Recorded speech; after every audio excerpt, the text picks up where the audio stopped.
ನಮಸ್ಕಾರ ಗೆಳೆಯರೆ, ಫಸ್ಟ್ ಕನ್ನಡಕ್ಕೆ ಸ್ವಾಗತ. ಇದು ಎಡಿಟರ್ ಸ್ಪೆಷಲ್. ಈಗ ನೀವು ಸ್ಕ್ರೀನ್ ಮೇಲೆ ನೋಡ್ತಿರೋ ಈ ಫೋಟೋ ಮತ್ತು ಆ ಮಾತುಗಳು ಕೇವಲ ಒಂದು ಕ್ಯಾಂಪಸ್ನ ವಿವಾದ ಅಲ್ಲ. ಇದು ನಿಮ್ಮ, ನನ್ನ ಮತ್ತು ಮುಂದಿನ ತಲೆಮಾರಿನ ಭಾರತೀಯ ಯುವಜನತೆಯ ಭವಿಷ್ಯದ ಬಹುದೊಡ್ಡ ಎಚ್ಚರಿಕಾ ಗಂಟೆ. ಖ್ಯಾತ ಇತಿಹಾಸಕಾರ ಪ್ರೊಫೆಸರ್ ಇರ್ಫಾನ್ ಹಬೀಬ್ ಅವರು ಹೇಳಿದ ಈ ಮಾತು JNU ಮತ್ತು ದೆಹಲಿ ವಿಶ್ವವಿದ್ಯಾಲಯವನ್ನು ನಾಶಪಡಿಸಿದ ನಂತರ ಕೇವಲ ಗಲ್ಗೋಟಿಯಾಸ್ ವಿಶ್ವವಿದ್ಯಾಲಯ ಮಾತ್ರ ಉಳಿಯುತ್ತೆ ಅನ್ನೋದು ಇಂದು ನಮ್ಮ ಕಣ್ಣೆದುರೇ ನಡೆಯುತ್ತಿರುವ ಒಂದು ಸಾಂಸ್ಥಿಕ ಕೊಲೆ, ಅಂದರೆ ಇನ್ಸ್ಟಿಟ್ಯೂಷನಲ್ ಮರ್ಡರ್, ಕರಾಳ ಸತ್ಯ. ಇವತ್ತಿನ ಈ ಎಡಿಟರ್ ಸ್ಪೆಷಲ್ ವಿಡಿಯೋದಲ್ಲಿ ನಾನು ಯಾವುದೇ ವಿಷಯವನ್ನು ಸ್ಕಿಪ್ ಮಾಡಲ್ಲ.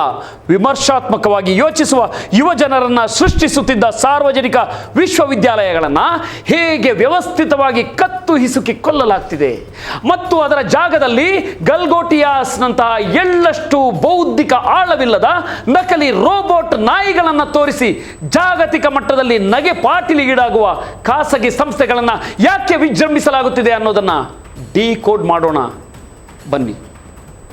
JNU ಮತ್ತು DUಗಳ ಮಹತ್ವ ಯಾಕೆ, ಇವುಗಳೇ ಟಾರ್ಗೆಟ್. ಮೊದಲಿಗೆ ನಾವು ಅರ್ಥ ಮಾಡಿಕೊಳ್ಬೇಕಾದದ್ದು JNU ಮತ್ತು DU ಅಂದರೆ ಕೇವಲ ಕಾಲೇಜು ಕಟ್ಟಡಗಳಲ್ಲ. ಭಾರತದ ಹಳ್ಳಿಗಳಿಂದ ತಳ ಸಮುದಾಯದಿಂದ ಬಂದ ಒಬ್ಬ ಬಡ ವಿದ್ಯಾರ್ಥಿ ದೆಹಲಿಯ ಅಧಿಕಾರ ಕೇಂದ್ರದಲ್ಲಿ IAS ಹುದ್ದೆಗಳಲ್ಲಿ ನಿಲ್ಲಲು ಸಾಧ್ಯವಾಗಿದ್ದರೆ ಅದಕ್ಕೆ ಕಾರಣ ಈ ವಿಶ್ವವಿದ್ಯಾಲಯಗಳು ಸೃಷ್ಟಿಸಿದ ಸಾಮಾಜಿಕ ಚಲನಶೀಲತೆ, ಅರ್ಥಾತ್ ಸೋಷಿಯಲ್ ಮೊಬಿಲಿಟಿ. ದೆಹಲಿ ವಿಶ್ವವಿದ್ಯಾಲಯ ಅತ್ಯುತ್ತಮ ಕಾರ್ಪೊರೇಟ್ ಪ್ಲೇಸ್ಮೆಂಟ್ಗಳು ಮತ್ತು ಉದ್ಯಮದ ಸಂಪರ್ಕಗಳಿಗೆ ಹೆಸರಾಗಿದ್ದರೆ JNU ಸಂಶೋಧನೆ ಮತ್ತು ವಿಮರ್ಶಾತ್ಮಕ ಚಿಂತನೆಗೆ ಹೆಸರುವಾಸಿಯಾಗಿದೆ. JNU ಪ್ರಪಂಚದ 71 ಪ್ರತಿಷ್ಠಿತ ವಿಶ್ವವಿದ್ಯಾಲಯಗಳ ಜೊತೆ ಒಪ್ಪಂದ ಮಾಡಿಕೊಂಡಿರುವ ರಾಷ್ಟ್ರೀಯ ಪ್ರಗತಿಗೆ ಬೇಕಾದ ಬಹುಶಿಸ್ತೀಯ ಸಂಶೋಧನೆ, ಅಂದರೆ ಮಲ್ಟಿ ಡಿಸಿಪ್ಲಿನರಿ ರಿಸರ್ಚ್ ನಡೆಸುವ ಅಗ್ರಗಣ್ಯ ಸಂಸ್ಥೆ. ಆದರೆ ಪ್ರಶ್ನಿಸುವ ಮನೋಭಾವವನ್ನು ಬೆಳೆಸುವ ಈ ಸಂಸ್ಥೆಗಳು ಈಗ ಪ್ರಭುತ್ವದ ಕಣ್ಣಿಗೆ ಶತ್ರುಗಳಂತೆ ಕಾಣಲಾಗ್ತಿದೆ. ಕ್ಯಾಂಪಸ್ಗಳಲ್ಲಿ ಈಗ ಚರ್ಚೆಗಳಿಲ್ಲ, ಕೇವಲ ಗೂಂಡಾಗಿರಿ ನಡೀತಿದೆ. ಫೆಬ್ರವರಿ 2026ರಲ್ಲಿ ದೆಹಲಿ ವಿಶ್ವವಿದ್ಯಾಲಯದ ಆರ್ಟ್ಸ್ ಫ್ಯಾಕಲ್ಟಿ ಬಳಿ ನಡೆದ ಸಮತಾ ಉತ್ಸವದಲ್ಲಿ ಆಗಿದ್ದೇನು ಗೊತ್ತಾ? ಇದೇ ಪ್ರೊಫೆಸರ್ ಇರ್ಫಾನ್ ಹಬೀಬ್ ಅವರು ವೇದಿಕೆ ಮೇಲೆ ಇತಿಹಾಸವನ್ನು ಹೇಗೆ ತಿರುಚಲಾಗ್ತಿದೆ ಅಂತ ಮಾತಾಡ್ತಿದ್ರು. ಕೇವಲ 20 ನಿಮಿಷ ಆಗಿತ್ತು. ವೇದಿಕೆ ಹಿಂದಿನಿಂದ ಅವರ ಮೇಲೆ ನೀರು ತುಂಬಿದ ಬಕೆಟ್ ಎಸೆಯಲಾಯಿತು, ಕಸದ ಬುಟ್ಟಿಯನ್ನು ಡಸ್ಟ್ಬಿನ್ನ ತೂರಲಾಯಿತು. ಇದನ್ನು ಮಾಡಿದ ಯಾರು? AISA ವಿದ್ಯಾರ್ಥಿ ಸಂಘಟನೆಯ ಸ್ಪಷ್ಟ ಆರೋಪದ ಪ್ರಕಾರ ಇದು ABVPಯ ಗೂಂಡಾಗಳು ಮಾಡಿದ ಹೇಡಿತನದ ಕೃತ್ಯ. ಆದರೂ ವಿಚಲಿತರಾಗದ ಹಬೀಬ್ ಅವರು ಭಾಷಣ ಪೂರ್ಣಗೊಳಿಸಿ ಒಂದು ಮಾತು ಹೇಳ್ತಾರೆ: ಯಾರಿಗಾದರೂ ಭಿನ್ನಾಭಿಪ್ರಾಯವಿದ್ದರೆ ಚರ್ಚೆ ಮಾಡಲಿ, ಆದರೆ ಇದು ಅಸಮ್ಮತಿಯಲ್ಲ, ಇದು ಹೇಡಿತನದ ಬೆದರಿಕೆ, ಇದು ಬಲಪಂಥೀಯ ಶಕ್ತಿಗಳ ಆಳವಾದ ಅಭದ್ರತೆಯನ್ನು ತೋರಿಸುತ್ತೆ ಅಂತ. ಇದು ಕೇವಲ ಒಂದು ಘಟನೆಯಲ್ಲ ಸ್ನೇಹಿತರೆ. ಜಾಗತಿಕ ಮಟ್ಟದ ಸ್ಕಾಲರ್ಸ್ ಎಟ್ ರಿಸ್ಕ್ ಸಂಸ್ಥೆ ಬಿಡುಗಡೆ ಮಾಡಿರುವ ಫ್ರೀ ಟು ಥಿಂಕ್ 2024 ವರದಿಯ ಪ್ರಕಾರ ಭಾರತದ ಶೈಕ್ಷಣಿಕ ಸ್ವಾತಂತ್ರ್ಯ, ಅಂದರೆ ಅಕಾಡೆಮಿಕ್ ಫ್ರೀಡಮ್ ಸೂಚ್ಯಂಕ 0.6 ಇಂದ ಕೇವಲ 0.2ಗೆ ಕುಸಿದಿದೆ. ಅಂದರೆ ಭಾರತದ ವಿಶ್ವವಿದ್ಯಾಲಯಗಳು ಈಗ ಸಂಪೂರ್ಣ ನಿರ್ಬಂಧಿತ, ಕಂಪ್ಲೀಟ್ಲಿ ರಿಸ್ಟ್ರಿಕ್ಟೆಡ್ ವಲಯಗಳಾಗಿವೆ. ಸೈಲೆಂಟ್ ಕಿಲ್ಲರ್ ಅನುದಾನ ಕಡಿತ ಮತ್ತು ಆರ್ಥಿಕ ಕತ್ತು ಹಿಸುಕುವಿಕೆ. ಬೌದ್ಧಿಕವಾಗಿ ಎದುರಿಸಲು ಸಾಧ್ಯವಾಗದಿದ್ದಾಗ ಸರ್ಕಾರ ಬಳಸಿದ ಅಸ್ತ್ರ ಅನುದಾನ ಕಡಿತ. JNU ಶಿಕ್ಷಕರ ಸಂಘದ ರಿಪೋರ್ಟ್ನ ಈ ನಂಬರ್ಸ್ ನೋಡಿದರೆ ನಿಮಗೆ ನಿಜಕ್ಕೂ ಆಘಾತವಾಗುತ್ತೆ. 2015, 2016ರಿಂದ 2021, 2022ರ ನಡುವೆ JNUನ ಒಟ್ಟು ಶೈಕ್ಷಣಿಕ ವೆಚ್ಚವನ್ನು 57.8% ಕಡಿತಗೊಳಿಸಲಾಗಿದೆ. ಸಂಶೋಧನೆ ನಡೆಯಬೇಕಾದ ಲ್ಯಾಬೊರೇಟರಿ ಖರ್ಚುಗಳನ್ನು ಬರೋಬ್ಬರಿ 88.7% ಕಡಿತಗೊಳಿಸಲಾಗಿದೆ. ಫೀಲ್ಡ್ ವರ್ಕ್ ಮತ್ತು ಕಾನ್ಫರೆನ್ಸ್ ವೆಚ್ಚವನ್ನು 92.2% ಕತ್ತರಿಸಲಾಗಿದೆ. ಇನ್ನು JNU ತನ್ನದೇ ಆದ ಪ್ರವೇಶ ಪರೀಕ್ಷೆ ನಡೆಸುವಾಗ 20.95 ಲಕ್ಷ ಲಾಭದಲ್ಲಿತ್ತು, ಅಂದರೆ 20,95,000 ಲಾಭದಲ್ಲಿತ್ತು. ಆದರೆ NTA CUET ಬಂದ ಮೇಲೆ ಇದು 36.55 ಲಕ್ಷ, ಅಂದರೆ 36,55,000 ರೂಪಾಯಿ ನಷ್ಟಕ್ಕೆ ತಳ್ಳಲ್ಪಟ್ಟಿದೆ. ಲ್ಯಾಬ್ ಇಲ್ಲ, ಫೀಲ್ಡ್ ವರ್ಕ್ ಇಲ್ಲ, ಅಂದರೆ ರಿಸರ್ಚ್ ಹೇಗೆ ನಡೆಯುತ್ತೆ? ಇದು ಉದ್ದೇಶಪೂರ್ವಕವಾಗಿ ಸಾರ್ವಜನಿಕ ಶಿಕ್ಷಣವನ್ನು ಸಾಯಿಸುವ ತಂತ್ರ. ಇದರ ನೇರ ಪರಿಣಾಮ ಯಾರ ಮೇಲೆ ಬಿತ್ತು ಗೊತ್ತಾ? ಶೈಕ್ಷಣಿಕ ವೈವಿಧ್ಯತೆಯ ಮೇಲೆ. NTA MCQ ಪರೀಕ್ಷೆಗಳ ಎಫೆಕ್ಟ್ನಿಂದ ಮಹಿಳಾ ವಿದ್ಯಾರ್ಥಿಗಳ ಸಂಖ್ಯೆ 49%ಇಂದ 40%ಗೆ ಕುಸಿದಿದೆ. PhD ಸ್ಕಾಲರ್ಗಳ ಸಂಖ್ಯೆ 55%ಇಂದ 46%ಗೆ ಕುಸಿದಿದೆ. ಇನ್ನೊಂದು ಕಡೆ ಶಿಕ್ಷಕರೇ ಇಲ್ಲ. ಕೇಂದ್ರ ಶಿಕ್ಷಣ ಸಚಿವಾಲಯದ 2025ರ ಡೇಟಾ ಪ್ರಕಾರ ಕೇಂದ್ರೀಯ ವಿಶ್ವವಿದ್ಯಾಲಯಗಳಲ್ಲಿ 25.44% ಬೋಧಕ ಹುದ್ದೆಗಳು ಖಾಲಿ ಇವೆ. ಅಂದರೆ 5,000ಕ್ಕೂ ಹೆಚ್ಚು ಪ್ರೊಫೆಸರ್ ಹುದ್ದೆಗಳು ಇನ್ನೂ ಖಾಲಿ ಬಿದ್ದಿವೆ.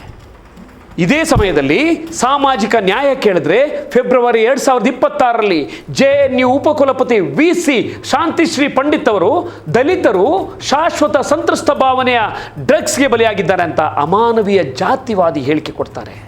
ಇದನ್ನು ವಿರೋಧಿಸಿ ಸಮತಾ ಮಾರ್ಚ್ ಮಾಡಿದ ವಿದ್ಯಾರ್ಥಿಗಳ ಮೇಲೆ ಮಧ್ಯರಾತ್ರಿ ABVP ಕಲ್ಲು ತೂರಾಟ ನಡೆಸುತ್ತೆ. ಗಲ್ಗೋಟ್ಯಾಸ್ ವಿದ್ಯಮಾನ ಶಿಕ್ಷಣದ ವ್ಯಾಪಾರೀಕರಣ ಮತ್ತು ಬೌದ್ಧಿಕ ದಿವಾಳಿತನ. ಒಂದೆಡೆ ನಿಜವಾದ ರಿಸರ್ಚ್ ಮಾಡುವ JNU DUಗಳ ಕುತ್ತಿಗೆ ಹಿಸುಕುತ್ತಿರುವ ಸರ್ಕಾರ, ಇನ್ನೊಂದೆಡೆ ಪ್ರಮೋಟ್ ಮಾಡ್ತಿರೋದು ಯಾರನ್ನ ಗೊತ್ತಾ? ಈ ಗಲ್ಗೋಟಿಯಾಸ್ನಂತಹ ಖಾಸಗಿ ಯೂನಿವರ್ಸಿಟಿಗಳನ್ನು.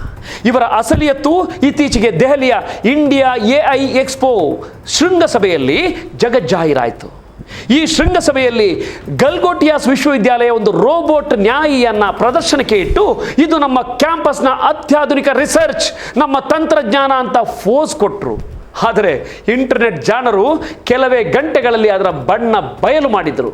ಆ ರೋಬೋಟ್ ಗಲ್ಗೋಟಿಯಾಸ್ ಮಾಡಿದ್ದಲ್ಲ, ಬದಲಿಗೆ ಚೀನಾದ ಯುನಿಟ್ರಿ ರೋಬೋಟಿಕ್ಸ್ ಕಂಪನಿಯು ತಯಾರಿಸಿದ ಕೇವಲ $1,600 ಬೆಲೆಯ ಯುನಿಟ್ರಿ ಗೋ 2 ಅನ್ನುವ ಕಮರ್ಷಿಯಲ್ ರೋಬೋಟ್ ಅಂತ ಸಾಕ್ಷ್ಯ ಸಮೇತ ಪ್ರೂವ್ ಆಯಿತು. ಅವಮಾನ ತಾಳಲಾರದೆ ಶೃಂಗಸಭೆಯ ಆಯೋಜಕರು ಗಲ್ಗೋಟಿಯಾಸ್ ಸ್ಟಾಲ್ನ ಕರೆಂಟ್ ಕಟ್ ಮಾಡಿ ಬ್ಯಾರಿಕೇಡ್ ಹಾಕಿ ಅವರನ್ನು ಹೊರ ಹಾಕಿದ್ರು. ಕಡೆಗೆ ಈ ಯೂನಿವರ್ಸಿಟಿ ಕ್ಯಾಮರಾ ಮುಂದಿದ್ದ ಉತ್ಸಾಹದಲ್ಲಿ ನಮ್ಮ ಪ್ರತಿನಿಧಿ ತಪ್ಪು ಮಾಹಿತಿ ಕೊಟ್ಟರು ಅಂತ ಕ್ಷಮೆ ಕೇಳಿ ಎಸ್ಕೇಪ್ ಆಯಿತು. UP ವಿಧಾನಸಭೆಯಲ್ಲೂ ಇದು ನಗೆಪಾಟೀಲಿಗೀಡಾಯಿತು.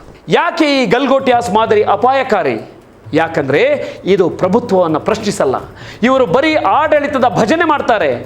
JNU ವಿಮರ್ಶೆ ಮಾಡಿದರೆ ಗಲ್ಗೋಟಿಯಾಸ್ ಮತ್ತು ಇಂದಿನ JNUನ VCಗಳು ತಾವು ಪ್ರಧಾನಿಯವರ ದೃಷ್ಟಿಕೋನಕ್ಕೆ ಬದ್ಧ ಅಂತ ಹೇಳ್ತಾರೆ. ರಾಜಕೀಯ ವ್ಯವಸ್ಥೆಗೆ ಶರಣಾಗುವ ಇಂತಹ ಗುಲಾಮಗಿರಿ ಅಕಾಡೆಮಿಕ್ ಸೃಜನಶೀಲತೆಯನ್ನು ಕೊಲ್ಲುತ್ತೆ. ವಿಮರ್ಶಾತ್ಮಕವಾಗಿ ಬರೆದಿದ್ದಕ್ಕೆ ಅಶೋಕ ಯೂನಿವರ್ಸಿಟಿಯ ಪ್ರೊಫೆಸರ್ ಸವ್ಯಸಾಚಿ ದಾಸ್ ಅವರನ್ನ ಗುಪ್ತಚರ ಇಲಾಖೆ IB ಮೂಲಕ ಬೆದರಿಸಿ ರಾಜೀನಾಮೆ ಕೊಡಿಸಲಾಯಿತು. ಇದು ಸ್ನೇಹಿತರೆ, ಇದು ಇಂದಿನ ವಾಸ್ತವ. ಯುವಜನರ ಮುಂದಿರುವ ಬಹುದೊಡ್ಡ ಸವಾಲು. ಗೆಳೆಯರೇ, ಇದು ಕೇವಲ ಒಂದು ವಿಶ್ವವಿದ್ಯಾಲಯದ ಫಂಡ್ ಕಟ್ಟಲ್ಲ, ಇದು ಭಾರತದ ಯುವಜನತೆಯ ಚಿಂತನಾ ಶಕ್ತಿಯ ಮೇಲೆ ನಡೆಯುತ್ತಿರುವ ಯುದ್ಧ. JNUನಂತಹ ಕಡೆ 92.2% ಫೀಲ್ಡ್ ವರ್ಕ್ ಫಂಡ್ ಕಟ್ಟಾದರೆ ನಮ್ಮ ದೇಶದ ಸಾಮಾಜಿಕ ಆರ್ಥಿಕ ಸಮಸ್ಯೆಗಳ ಬಗ್ಗೆ ರಿಸರ್ಚ್ ಮಾಡೋರು ಯಾರು? ನಾವು ಮತ್ತೆ ಅಮೆರಿಕ, ಲಂಡನ್ ವರದಿಗಳನ್ನೇ ನಂಬಿ ಬೌದ್ಧಿಕ ವಸಾಹತುವಾಗಿ ಇಂಟಲೆಕ್ಚುಯಲ್ ಕಲೋನಿಯಾಗಿ ಉಳಿಯಬೇಕಾಗತ್ತೆ. NTA ವ್ಯವಸ್ಥೆಯಿಂದಾಗಿ ಹಳ್ಳಿಯ ಬಡ ವಿದ್ಯಾರ್ಥಿಗಳಿಗೆ, ದಲಿತರಿಗೆ ಉನ್ನತ ಶಿಕ್ಷಣ ಗಗನ ಕುಸುಮವಾಗ್ತಿದೆ. ಗಲ್ಗೋಟಿಯಾಸ್ನಂತಹ ಖಾಸಗಿ ಕ್ಯಾಂಪಸ್ಗಳು ಎಂದಿಗೂ ಬಡ ವಿದ್ಯಾರ್ಥಿಗಳಿಗೆ ಜಾಗ ಕೊಡೋದೇ ಇಲ್ಲ.